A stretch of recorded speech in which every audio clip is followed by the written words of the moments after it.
আজকে আমি রান্না করব কই মাছ দিয়ে আলু বেগুনের পাতলা ঝোল। এটা আমার ঠাকুমার রেসিপি।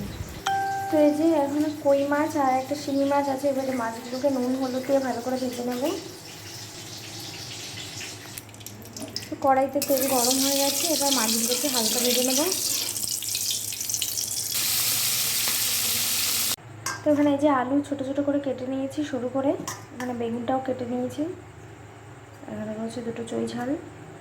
তো এটা একটু হালকা ভেজে নেব। তো শুকনো খোলায় তেজপাতা আর জিরেটাকে একটু ড্রাই রোস্ট করে নেব। তো এবার জিরে আদা আর লঙ্কাটা বেটে নেব। তো মাছটা ভাজা হয়ে গেছে, এবার মাছটা তুলে নেব। তো এবার ওই তেলেই বেগুনগুলো হালকা একটু ভেজে নেব। তো বেগুনটা ভাজা হয়ে গেছে, এবার বেগুনটা তুলে নেব। আলুগুলোও ভালো করে ভেজে নেব। তো আলুটাও ভাজা হয়ে গেছে, এবার আলুটা তুলে নেব। তো এবার ওই তেলের মধ্যে তেজপাতা, শুকনো লঙ্কা আর কিছুটা কালো জিরে ফোড়ন দিয়ে দিলাম। এবার বেটে রেখে আদা জিরেটা দিয়ে দেবো। কেটে রাখা টমেটো, নুন, হলুদ। এবার মশলাটাকে ভালো করে কষিয়ে নেব। তো মশলা কষানো হয়ে গেছে, এবার ভেজে রাখা আলুটা দিয়ে দেবো।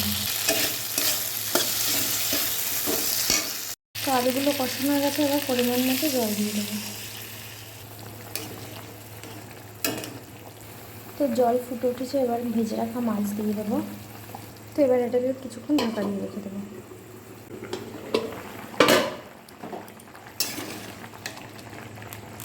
তো আলুটাও সেদ্ধ হয়ে গেছে, এবার ভেজে রাখা বেগুনগুলো দিয়ে দেবো।